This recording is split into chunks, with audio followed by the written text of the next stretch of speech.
دا چې کومه فرضي کرښه ده د موږ د لیوا مربوط کونړ او نورستان او ننګرهار ولایت ده. په دې کې الحمدلله موږ سلونه زیات پوستې فعالې کړي په دې فرضي کرښه باندې او الحمدلله ښه منظم دي ملګري. هر چې د هغه جملې نه یو دا د ننګرهار ولایت ګوشتې ولسوالۍ سراله سیمه ده. په دې کې هم موږ پوستې فعالې کړي په دې فرضي کرښه باندې الحمدلله ښه منظم دي ملګري. سړکونه ورته جوړ کړي.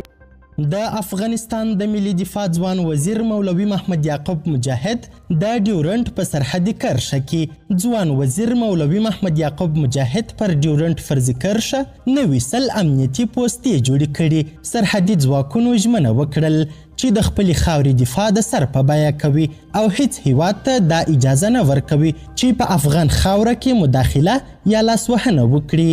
دا چې مولا محمد یعقوب مجاهد څنګه نوي پوستې جوړې کړي، سرحدي ځواکونو څه ویلي، بشپړ حال را سره هم د غربان ویډیو کې کتلی سئ.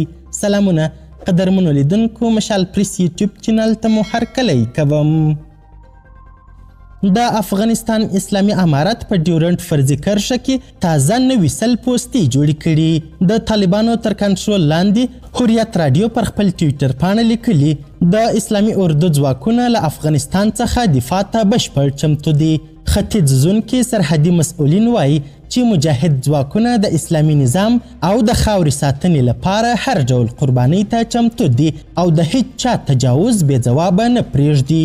یاد زون کې د خالد بن ولید قلی اردو مسؤلین د ډیورنټ فرضي کرښې د څه باندې 100 سرحدي پوستو جوړېدو او دې پوستو ته د منظمو سړکونو جوړېدو خبر ورکوي. یاده دې وي چې دا نوي سرحدي پوستې داسې سیمو کې جوړې سوي چې د تیرې ادارې پر مهال به پاکستاني لوري د دې پوستو جوړېدو اجازه نه ورکوله او پر یادو سیمو به یې توغندي اورول. خو د افغانستان د اسلامي امارت په حاکمیت سره هر ډول تجاوز ته د پای ټکی کېښودل سوی. همدارنګه د ملي دفاع وزارت هم خبر ورکړی چې ډیورنټ فرضي کرښې ته څیرمه د 10 کیلومتره نوي سړک د جوړولو چارې پیل سوې. د ننګرهار ولایت په کوشتي ولسوالۍ سلاله سیمه کې ډیورنټ کرښې ته څیرمه پرتو سیمو او سرحدي پوستو ته سړکونه جوړ سوي دي. د ملي دفاع سرپرست وزیر مولوي محمد یعقوب مجاهد په ځانګړي امر او د یاد وزارت په مالی لګښت د 201 خالد بن ولید قلی اردو د قمندان په لارښوونه د 10 کیلومتره سړک د جوړولو چارې پیل سوې.